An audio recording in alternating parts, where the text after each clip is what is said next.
so much. I love you so much. I love you so much. I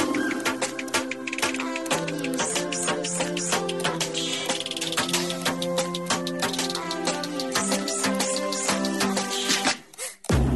Hello, all you positive heads out there. Thanks for tuning your beautiful brainwaves into another episode of the Positive Head Podcast, where we are firmly convinced that creating success and happiness is rooted in understanding the ultimate nature of reality and the fact that as human beings, we are all immensely powerful fractals of the one and only source consciousness, which creates and animates all things. Now, of course, understanding this powerful truth is one thing. Applying this incredibly empowering wisdom to everyday life, well, that's another. Which is exactly why we provide you with a fresh serving of soul food for thought 5 days a week to help constantly remind you of what matters most. You are it. And I'm your host, Brandon Beecham. I'm the reflection and extension of you who will be here each Wednesday interviewing a different consciousness changemaker. And on the other 4 weekdays, leading the way to ensure that your perspective is consistently expanded, your vibration is constantly elevated, and your heart is overflowing and full. Also, this episode of the Positive Head Podcast is being brought to you thanks to the support of Gaia. If you're not familiar, Gaia is the go-to source for streaming consciousness content online, and you can sign up for your first month for only 99 cents at gaia.com/positivehead. That's spelled GAIA.com/positivehead. Check it out. All right, all you positive heads, welcome back. It's another day in paradise as I sit here in Southern California recording this fine Thursday morning. Hope I find you well wherever, whenever you are. Have some questions to address today from listeners. I have some feedback on the Positive Head Facebook group. Comment that kind of triggered something in me today that I would like to just briefly touch on, which of course ended up tying in perfectly to the question, and it just all fell together. It's so cool how these shows sort of write themselves. It's such a perfect example, beautiful example in my own life of letting things just flow and fall together synchronistically without me trying to force it, without me overthinking, what do I need to talk about? What should I do? I have such a lighthearted sort of freestyle approach to it. And then all of a sudden, like these elements will pop up in my world and it's like, oh, okay, that's triggering something in me in a good way. Okay, maybe that's a component. Okay, here's a recommended song on SoundCloud out of nowhere. Let me check this out. Oh, what do you know? It's talking about this topic, and it just like all gels together, and it's such a great teacher for me, not to carry forward into other aspects of my life. Businesses that I'm involved with and relationships that I'm involved with, and just letting things fall together without coming and approaching, with a very light heart. And so. Anyway, they got that little thought out to get us rolling. Hope that sits well with you. It definitely sits well with me. And what also sits well with me is having a wonderful review on iTunes to start my day too. I love it when I get my iTunes reviews. You guys know they help to fuel my fire to continue this labor of love and also help us to reach new people, because that's how iTunes sort of determines what they're going to serve up, if you will, when people are doing searches and whatnot. And a lot of people these days are finding us through searching, spiritual podcast or positive, podcast or whatever, those kind of keywords, because of you guys taking the time to send some love back my way and leave these reviews. So I thank you so much for that. This particular one came in by Rancid8765. Always what I need to hear. I started listening to this podcast when, like plenty of others, I needed to find a daily dose of positivity. Finding this was exactly what I needed at the time, but after about 5 months, I stopped listening to it daily. Now I will randomly go through when I need a little boost or just want to hear a familiar voice. And I undoubtedly always choose an episode that lines up with what I need and want to hear. This podcast definitely has a way of doing that. I just have so much love for Brandon and all the P-heads for helping me to get where I am emotionally and spiritually. They're the best group to have support from on my journey. Oh, thank you, Rancid8765. And what did Rancid talk about there? Exactly what I was just talking about. And I hadn't read this review ahead of time, so there's an example of exactly what we were talking about. Here's the layers of the onion going ever deeper as Rancid brings up the very topic I was just bringing up. And it's just magical. Life is beautiful, isn't it? All right. Oh, and for those of you, I get sometimes from people who are like, I wish I had more synchronicity in my life. I wish, things were unfolding in this way or that way or magically, surprising me and all the, let me say this. You are participating in this experience right here and right now. What all I've started off talking about, this is your experience. This is your show. I'm a reflection of you.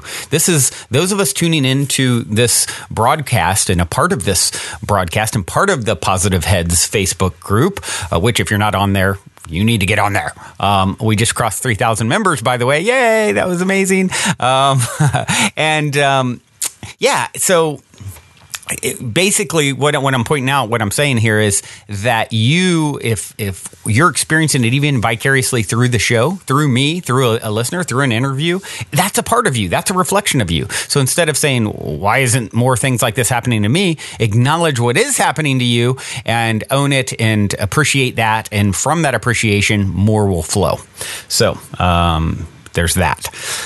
Let's see. All right. So today, what do I want to talk about? On the Facebook group, right before I jumped on to record, there was a post from a new member of the group, Cindy.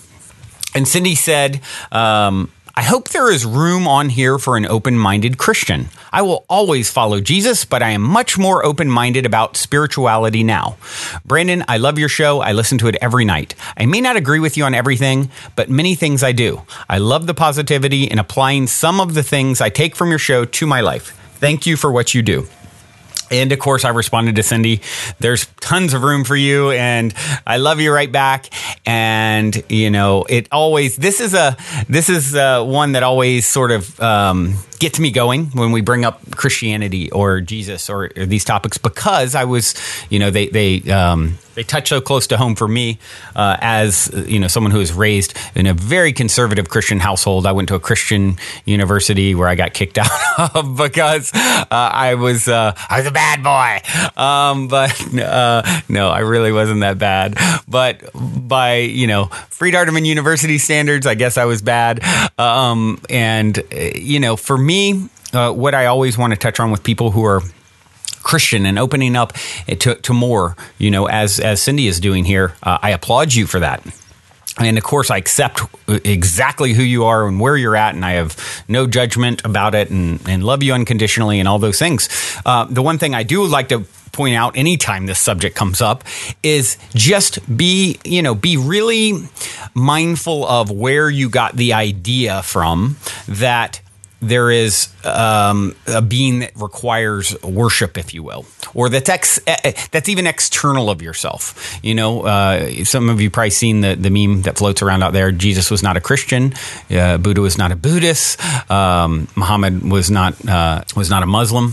And as I responded to Cindy, what Jesus taught was oneness and love. You look at some of the scriptures, which, of course, the other thing to really keep in mind is there wasn't video recorders or tape recorders back then. So this stuff was written down by others, after the fact. And so you always got to take that into consideration. You had kings who, took, and around the year 1200 and edited together different religious texts and put it into one package. And that's the Bible, and left certain things out that they didn't like and edited certain other things. So all of that, I think someone should really take careful consideration of. But one of the, even looking at the things that are there written down, what did Jesus say? I and the Father are one. He was basically teaching, I'm God. Well, what am I teaching on the show? For lack of a better word, you're God. We are all gods. And that's another thing he said, when he was when he was on trial right before going on the cross, his argument back was, well, hold on, you're condemning me for saying that I'm God. You're going to kill me for it. But is it not written in the ancient text,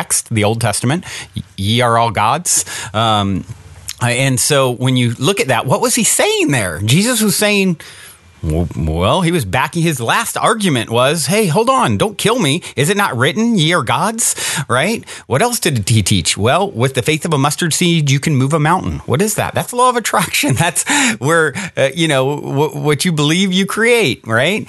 And so he was teaching oneness and love and all these things. So where I have the disconnect from organized religion, and like I said, no judgment with this, just something that I just want to put out there for consideration is when it turns into this person, this soul, this man, right? Jesus was a man. Christ is a state of consciousness, which we all can attain to and call into being. It's waking up full connection with source and merging with higher self, right? God, whatever you want to call it.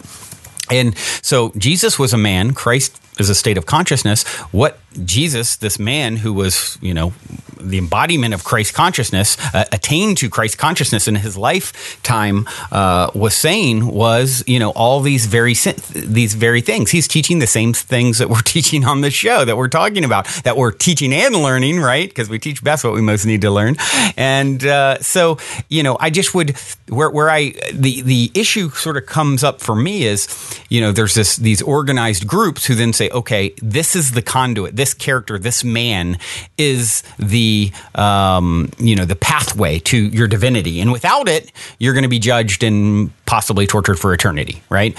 And that's where I have the disconnect. It's Jesus. Like I said, Jesus wasn't a Christian. He never said worship me. He never, it'd be like me right now teaching these things and say, okay, now everyone get in line, fall down, worship me. And by the way, you got to go through me in order to, access your own divinity. That's not what happened. So that's what I would challenge anyone out there who's involved with Christianity just to be aware of and just to pay attention to. And, I say this with no judgment, no any of that, right? Just be aware, Jesus was never teaching that he needed to be worshipped. And that's the big thing that is the blockage I see is this sort of, he's sort of the bottleneck at divinity. Okay, you got to go through this character. It's the only way you can get there. And it's, I don't believe that's the case. I believe ye are gods. Ye are it. You like my old English? I always joke about how my dad, it makes me think, I always joke how my dad, when he says prayers at dinner, how he all of a sudden goes into speaking in Old English. And I still haven't had the heart to tell him that Jesus didn't speak in Old English. Those are translations, but anyway, okay, so that's that, and I just wanted to touch on it. And Cindy, welcome to the group. You are loved. Now, moving on, I would like to address a question that I got from Triss. Triss wrote in to the show and said, good afternoon, evening, morning, whatever it may be where you are. This is a hard one for me, but I figure this is the safest place to ask or inquire about what the heck is going on with me. Daily, either in traffic or out for a nice relaxing walk with my family, or even doing something like snowboarding or riding my bike, I get these crippling waves of panic, especially when, by myself, it's like a pounding thought saying, you're going to have a heart attack and die right now. And if I have somewhere help could reach me, I find it to be worse. I will even get a flash of me in the moment clutching my chest. It's a nattering voice in the back of my head that won't shut up. I've meditated on it. Happens right after I was done. It's been going on so long, I think I have made it stronger. Where I used to run and want to jump out of my skin, makes me feel uneasy. Now I just tell myself that it's nothing and that nothing has ever come of it, no matter how many times it has happened, and that I can relax because I'm still alive. But I find myself unable to enjoy the things I've always loved doing or even being present with my family because I'm being distracted by this feeling. It all started when my father insisted over the course of 2 years to call me daily and tell me he was going to die of a heart attack and has heart disease. I even saw him have a heart attack. But now he says it's all cleared up and I have nothing to worry about. I've worn a heart monitor, I've had numerous EKGs, and I've had my cholesterol tested. First time I went, they said it was high, but I have since lost 15 pounds, and they say my cholesterol is perfect now. But I still can't beat the thought that continuously pops into my head. I've tried hypnotherapy. I'm in the midst of meditation and self-talk. It's funny because I know death does not need to be scary, and I'm not really scared, and I know that it's just moving from physical to non-physical, but something just throws me when it's flashing in my mind like that. Maybe it's because I'm finally content and having everything in my life I could ever want. Family, son, good job. I don't know. Any help would be great. Well, this is an interesting one, and I certainly understand and can relate to some degree. I think of my own brother who's had a lot of concerns about heart and went and had heart monitors and things like that, and had issues with panic attacks, especially in the past. And even me, it's something I've talked about on the show, just having this weird fear of my son choking, right? He's a teenager now. Like, he's a little kid. It's like one thing. Now it's like, it's such an unfounded, weird thing that will pop into my head over and over. Well, I had a realization the other day about it that kind of left me like, oh, wow, maybe this could have something to do with it. Because I've been the same way trying to figure this thing out. Where's it coming from, right? In your case, you kind of have an idea where it came from. You're empathic. You're taking on your father's energy, right? You're so sensitive. We're all so sensitive. We're such sensitive beings and instruments, right? And someone bringing you what your father is bringing you, obviously it's you've taken it on. Now, I thought with my own issue, it just occurred to me recently, it's like, my mother is actually a twin, and my mother's twin was retarded. He, was, mentality of like a 2-year-old. And of course, my mom completely normal. If there is such a thing. And at around 21 years old, he was my uncle, was in the hospital and choked and died, choked on something. And I have not, I never met him. It was a few years before I was born. And so it just occurred to me, hold on, I have this weird, unrealistic fear. And I think back to also the other thing that just even is settling even more at this moment as I talk about the issue. Not only could there be an energetic tie between my uncle, who I never met, and my son, right? Who knows? Maybe he was that uncle. I don't know. You hear of reincarnation stories all the time where family members come back in and are their own great-granddaughter or grandson. And, a lot of times that sort of thing happens, I believe. Lots of stories of it for sure where people remember. Which, by the way, this is another thing that's kind of an interesting to consider, all the stories of reincarnation and evidence of it. And then you consider that with, what most Christian belief systems aren't really open to reincarnation. So that's another one, Cindy, just to really consider what's out there. Okay, I'm getting sidetracked today a lot. Sorry, guys. So anyway, not only was my uncle, who my mother's twin, who obviously energetically I'm very closely tied to, did he choke, but also my best friend as a child had this weird thing, and as a teenager had this weird thing where he would choke. And I always thought it was so weird. And it's like, and I even remember one time in a restaurant, like prom or something, all of a sudden he starts like choking and almost needs the Heimlich maneuver. And I'd seen him another time have to get the Heimlich maneuver. It was like his thing of choking. And, so was that same way like your father? It was like imprinted on you? Man, as I sit here and talk about this, it's like, even now I'm getting like a release of like light bulb. I've questioned for so long. And, that was something I was 14 years old, 15 years old, seeing my best friend go through this kind of traumatic experiences multiple times where he's apparently choking and could drop dead. That as a sensitive being that I am, I must have taken some of that on, I realize.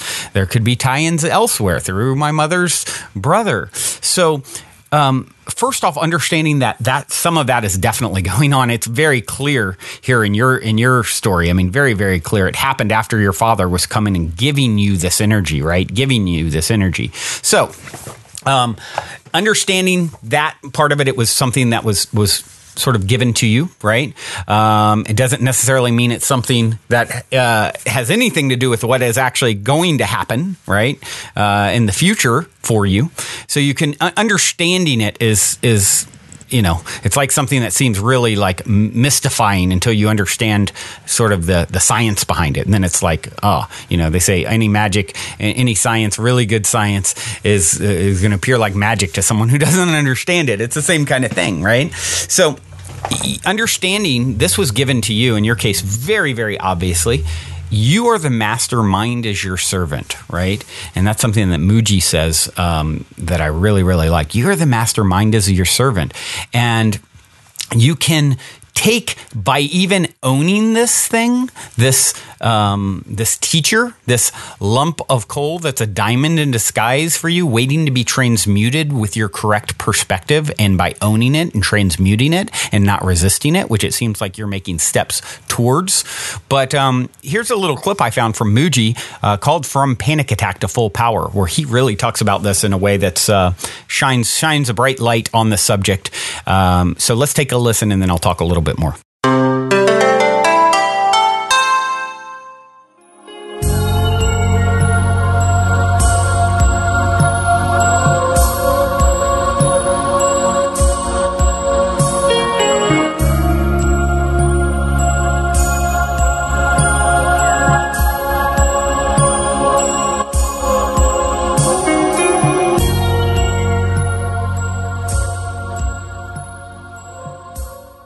Because many times we are misinterpreting.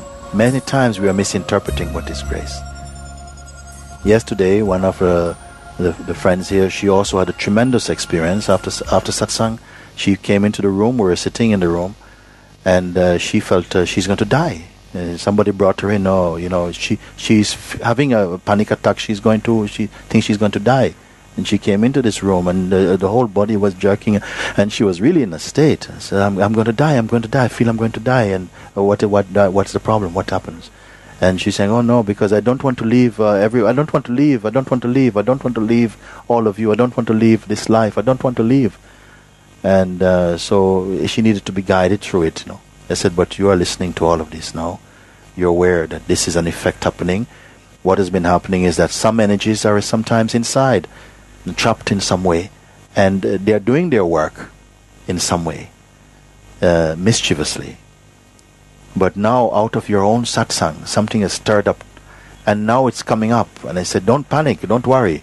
It's coming. Even if there's panic, be aware of the panic and stay as the awareness. And somehow she was present in that listening, but still the body said, no, you are not dying, not you are dying. You see? Just some delusion is coming out, some dying is coming out, but dying of what is unreal is coming out. And this, Rick Shepherd, and we were saying this morning about it. Look, some people think, oh my God, look what's happening. Look what's happening. But my expression is, yes, look what's happening. You see, different interpretation altogether. You think, oh my God, something terrible. Look, Shiva. No, I'm thinking, but this is great. This is your perfect moment. What a perfect opportunity. You are defeating death itself. Don't expect to defeat death, with a bottle of champagne in your hand. Something is happening and it's coming through, and many people are afraid. But I don't want to have this type of experience. It's too strong, something terrible, or maybe I don't come back. I said, no, but this is your chance. Go, come to life. Come to life. Why be so timid? This timidity doesn't serve you. Come into life. Be willing to be thrown in the fire, full blast. Come in. I'll come with some more kerosene inside. Come into it. Don't be so afraid. It's the mind is holding you back from coming into this. Fully come into it. And then it was like this. It's coming. Something coming out. Then the mind doesn't get into the way, because then if you identify, something wants to protect the culprit. You see? So now when the intelligence is reminded, no, this is okay, darling, it's coming out, nothing to do, just relax, it's okay. You're just the awareness in whose presence this activity is coming. This beautiful thing is happening for you. Let it happen. In a moment it will pass, and you're going to be in such peace, you never know. Still in the body, and after a while, it's gone. And she's lying in angelic peace. I said, how are you? Some of you were there. What did she say? Full power, full power, full power. Come out. Sometimes in the light of your own satsang, some things which are somehow holding court or dominating presence within, but you're not aware of it, then it begins to come up. It's been thrown out. it's been thrown out. It has to come out. It's only strong when it's in. It wants to stay in. When he's out, he can do nothing. He has no power.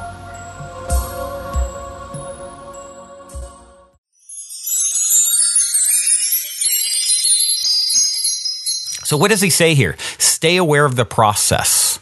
Something is coming through that is in the body when this is happening to you. Be willing to go into it full blast. Become the awareness. And you even touched on it, Trish. You said, look, it hadn't happened. Huh? So think of it like Mooji saying here, look, it's perfect. You're actually defeating death itself. Become the awareness. Say, wow, this is beautiful. I'm letting this fire blast fully through me. And what can happen then? It can pass through you instead of ever resisting it, owning it, and loving it. That's what it needs is love, right? It's lacking love. It's fear. What is fear? The opposite of love. It needs your love. So give it love. Look at it from a new perspective. Stay aware of the process. Something's coming through the body. It's beautiful because it's looking to be transmuted by your acceptance. And then what happens? It can pass through you like the woman in the story. What did she say next after she went through all this? Even convulsions with her body, right? Full power. That's what's next. It makes me think of ayahuasca journeys, having done 5 of those. And seeing people go through their process. This is a very common thing. Going through, processing energy that is trapped in their being, in their physical being, in their spiritual being, in their etherical being, and seeing so many people, including myself, go through this process of fear racking the body and, a lot of energy. And then next thing you know, an hour, 2 hours later, these people are blissed out because it's passed. It was a medicine that helped them to pass it. In this case, a very powerful medicine. So this is what's happening. It's an opportunity. So, it's only stay strong when you keep it bottled in by resisting it, right? What a dance it is learning to not give energy to something, but also not resisting something that is coming up repeatedly, because it's coming up repeatedly for the transmutation. And that's something that I've really been figuring out the art of living is that for myself, for a long time, same thing. Don't think about the choking thing. Don't think about it. Block it out, push it out, push it out, push it out. Keeps coming up. Why? I'm resisting it. Love it. Instead, wrap your arms around it. Go fully there. What it would feel like, be like. Let it pass through you in that way. I hope this helps you, Tris. I know it helped me. And I hope also... Cindy, it helps give you a little perspective on my viewpoint on the Christian thing and how accepting we all are of you and where you're at in your journey, and just keep that mind open. And be very wary if anyone is ever telling you that you need to access your divinity outside of yourself through any being, any character, no matter how wonderful that character was. It's within you. It's so close that people are missing it because ye are gods, truly. And I'll leave off here, well, of course, with a song in a moment. Before that, I have a perfect Bible verse that brings it all together. By the Christ-conscious being Jesus, Matthew 6:25 through 28. Therefore I say unto you, be not anxious for your life, what ye shall eat, or what ye shall drink, nor yet for your body, what ye shall put on. Is not the life more than the food, and the body than the raiment? Behold the birds of the heaven, that they sow not, neither do they reap, nor gather into barns, and your heavenly Father feedeth them. Are not ye of much more value than they? And which of you, by being anxious, can add 1 cubit unto the measure of his life? And why are ye anxious concerning raiment? Consider the lilies of the field, how they grow. They toil not, neither do they spin. Love that one. Have always loved that one. Contemplate the flowers. Learn from them how to live, the flowering of human consciousness. This is Desert Dwellers with Shaman's Dream. The song is Falling Stars with Eckhart Tolle edited in. Hope you enjoy. Love you all. Also, if you're craving more consciousness elevating content, be sure to check out Gaia, which is my personal go-to source for streaming consciousness content on the web, where you can stream an incredible 7,000 plus exclusive videos covering 5,000 years of wisdom. As you all hear me constantly say, it's a daily conscious effort to maintain an elevated vibration. And if you're looking to journey deep down the rabbit hole to do so, then Gaia is the best place I know of to do it, period. And you can sign up for your first month for only 99 cents at gaia.com/positivehead. That's spelled GAIA.com/positivehead. Check it out.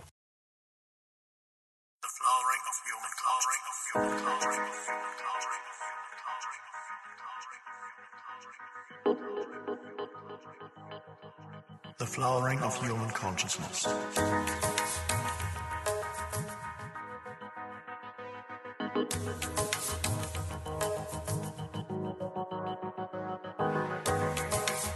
One morning, just after sunrise, the first flower ever to appear on the planet opens up to receive the rays of the sun. The flowering of human consciousness.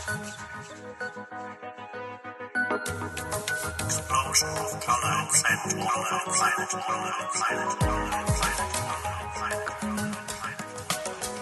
Those delicate and fragrant beings we call flowers. Flowers. Messengers from another realm. Fragrance from the realm of spirit.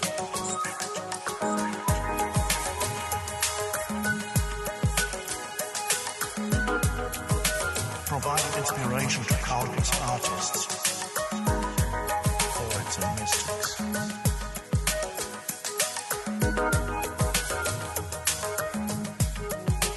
Poets and mystics.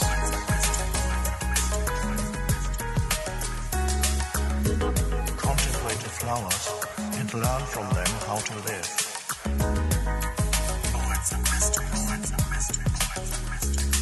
Contemplate the flowers.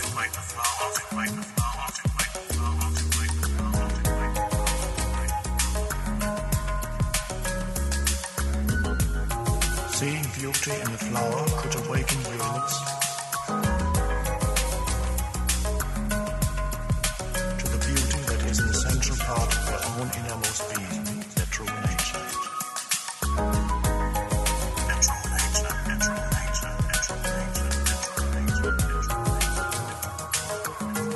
The feelings of joy and love.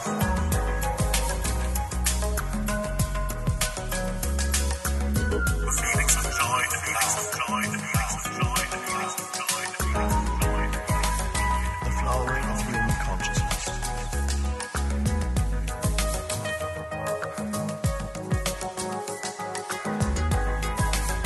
The flowering of human consciousness. Most high, most sacred.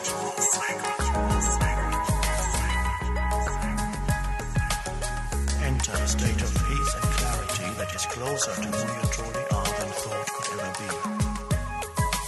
Most high, most sacred. A leap to an entirely different level of being. Spontaneity, lightheartedness, and joy.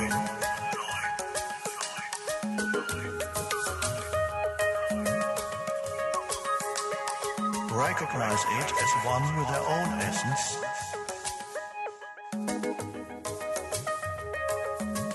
And so love it as themselves.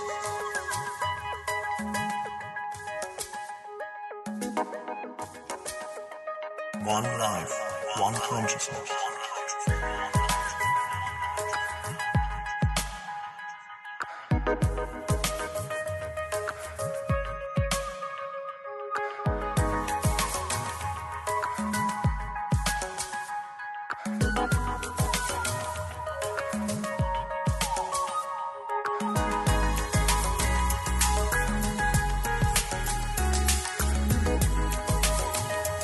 Contemplate the flowers and learn from them how to live.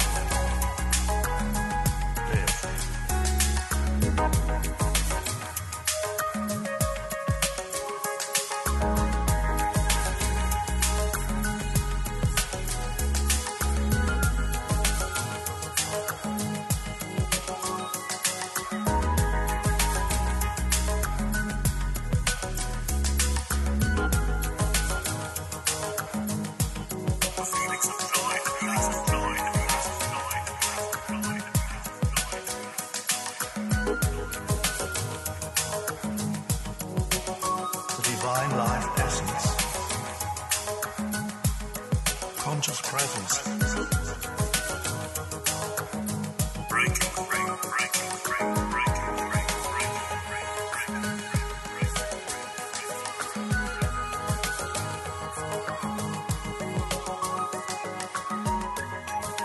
You begin to awaken.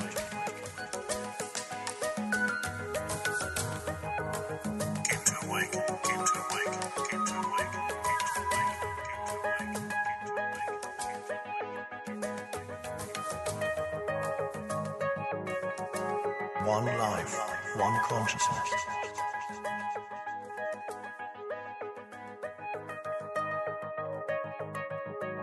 Spirit, spirit, spirit,